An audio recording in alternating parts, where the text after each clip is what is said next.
So the other week, I suddenly had inspiration and motivation to do like an oil painting.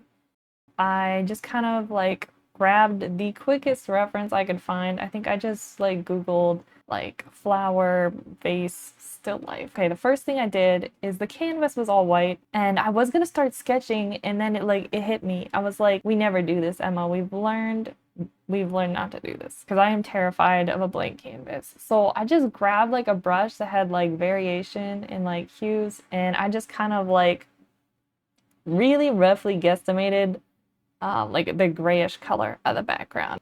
I just kind of like started blocking out really, really loose basic shapes for the flowers and just really keeping in mind like Emma, you are not allowed to get detailed, okay? Like this whole session only took me like 45 minutes. When I start doing like anything with bright yellows, I just like gravitate towards using some of the most vibrant colors you've ever seen. So I really like try to like rein myself in not to be reaching for those and just use more like subdued, even like ugly yellows and kind of oranges. Again, this looks horrendous. And I can tell you right now, that's exactly what was going through my head. I was like, what am I doing? I literally don't know how to paint anymore.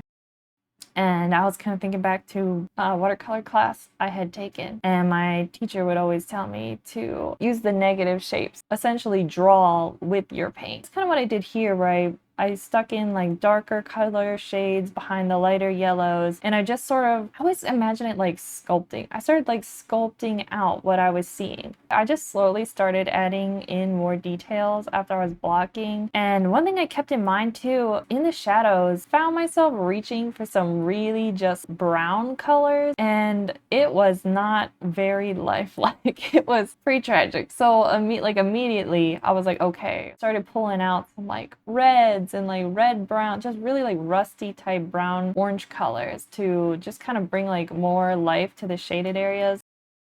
Like, don't be afraid to saturate your shadowed areas with color.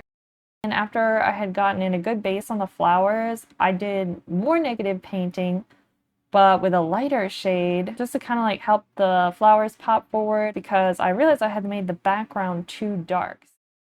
I'm actually very pleased with this. It's really messy, but it's beautifully messy. Anyway, that was kind of what was going on in my brain while I was creating this. So let me know what you guys think in the comments.